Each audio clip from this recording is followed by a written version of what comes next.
What's up, guys? Welcome back to Viewer Castles. Today we're going to start off with LootingDropbear. Cast levels of 21. So I'll jump into it. And let's see what we got here. Alright.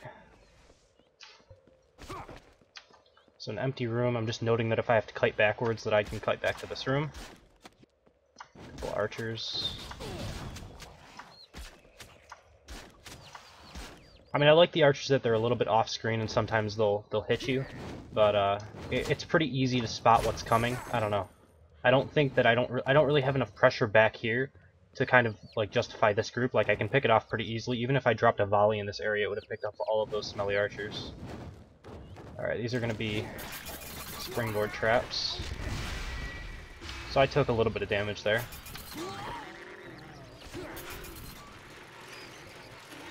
I'm still not sure about these traps. I realize that the archer is probably the best class against them because if you roll into this, you're going to have high enough block chance to block a lot of the damage. So I'm really not sure at this point if I like it or not. Alright, we got to try to get back across here and kite this out. See if I can. I'm going to use a potion.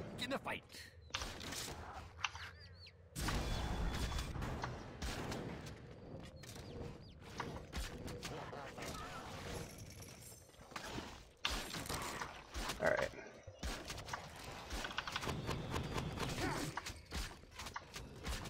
And then we're just kind of killing everything off. You know, this reminds me of a castle pre-patch, basically, where, you know, this was actually good. I think that all in the boss room strategies are just not what they used to be. It might work a little bit better, honestly, if you take out some of these empty rooms, because the more castle that I can kite back through, without any trap pressure, it makes it a lot easier. You can see how archers can just kite this stuff back pretty easily. You do have some kill potential. I mean, this can probably kill mages, possibly knights, and possibly archers who just kind of walk on here, and I'm getting hit by all of them without any block chance whatsoever. But for people who kind of have seen this before, they shouldn't really die to it, unless maybe they're a mage and they, you know, end up getting caught by it. And then, this room here, I feel like you could even try to disperse some of these ballista traps. Like, you don't really need 5 to put enough pressure on someone. You could at least take out even like 3 here and like 2 in here, and just have like 2 ballistas and try to get more of your castle full of traps. That way you can't kite as easily. You'll take a little bit of damage as you're trying to kite.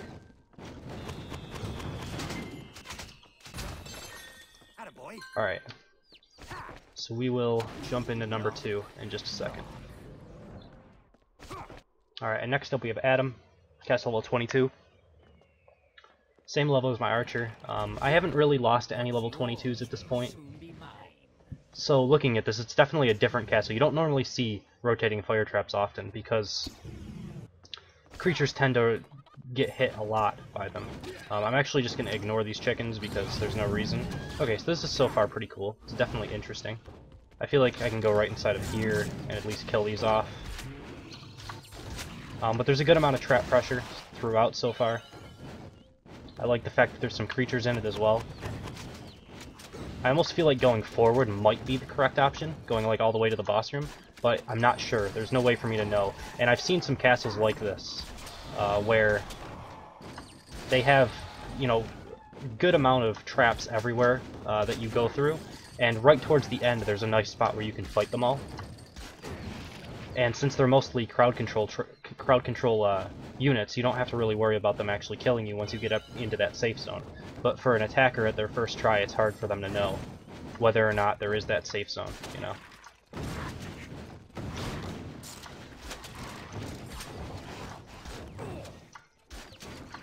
I'm not sure about this many smelly warriors. I think that's a little excessive. The only good thing is that they might be on Griefer, and actually Griefer has a pretty decent place in open creation because,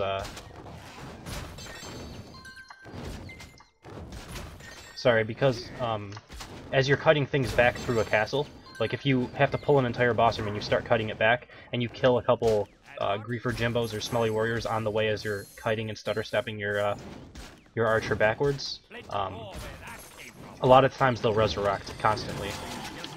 Alright, I might actually... I'm not gonna die, but I came close. There's a lot of traps here. It's definitely a difficult castle to get through. with this much trap pressure. It's pretty good. I'm gonna have to actually just kite backwards until I can use another potion.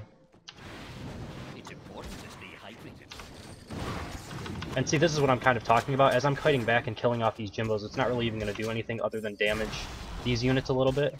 What I can do is kite this back even farther and make them take a little bit extra trap damage. There's a pretty good time on this. I think 158 is decent. If I was really concentrating on getting it done as quickly as possible, I might be able to do it in time. Probably would be able to do it in time. I haven't had a castle that I haven't been able to get 3 stars on yet. That is my level, at least. I have had a couple where I die to, you know, silly things and I have to restart them.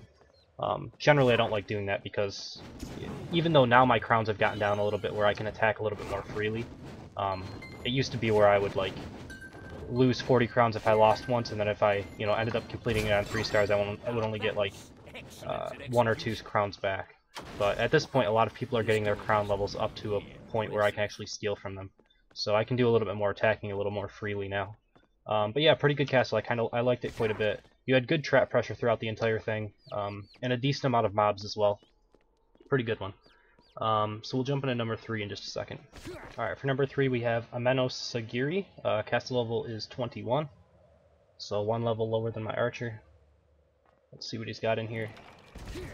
47 seconds to beat this, so it's definitely going to be like, not necessarily easy, but it's more of a time-based thing. Alright, this could be interesting. So you can see, I mean, I just don't like those traps. I mean, I've never had luck with them. I didn't even have block chance there, and I don't have a ton of hit points, but I still didn't die. I just had to use 1 potion. They might be good later on, where you can set up a trap to make sure that someone uses, like, at least 1 potion in this area. Alright, and then we've got another one of these. And, you know, I took a little bit more damage, but as long as you're using potions, this isn't going to be too terribly difficult. And then the boss chicken at the end. So yeah, I don't know. I've kind of said that trap castles should work, but I don't think these type of ones are going to be the way to go. I used 1 potion during it, and I didn't really, like, I never went so low that my heartbeat was, you know, sounding off or whatever. That when you get super low hit points, I never really got under 1,000. Granted, the archer has the highest block chance in the game, so because of that, it could be the reason. I don't know. I should probably throw one of those fire mine traps into my castle, just so I can see how many people actually die to it. Because as of right now, I think it's really bad, but if archers and knights have a lot of trouble with it, it might be worthwhile to throw it in. And now the runaway also has a lower defense, I believe, than a knight, so it might be good against her as well. But yeah, I mean, it's an interesting castle. It's different. The trap thing, I'm going to try to make a trap castle at some point, like around level 20, and I'll see what I can do with it. I'm probably going to be going for more like a jelly wall, rotating cannon, and ballista type setup, and try to force out damage that way. I don't know if it's going to be possible to even do it. We'll see. I might throw in one of those fire mine things as well, though. But yeah, that's going to be pretty much it for the video. Again, if you guys want to be a part of Eurocast, you can email me at frenzycastleruns@hotmail.com. Starting to get a lot more requests. The minimum castle level for it is going to be level 16, so make sure your castle is level 16 before you submit. Anything before that, you don't really have enough options to actually make like a legitimate castle, so you know, it's not really worth, you know, me going through it, because you're just going to be changing it constantly as you're leveling up. But that's pretty much it. So thank you guys for watching. Hope you enjoyed it, and I will see you next time.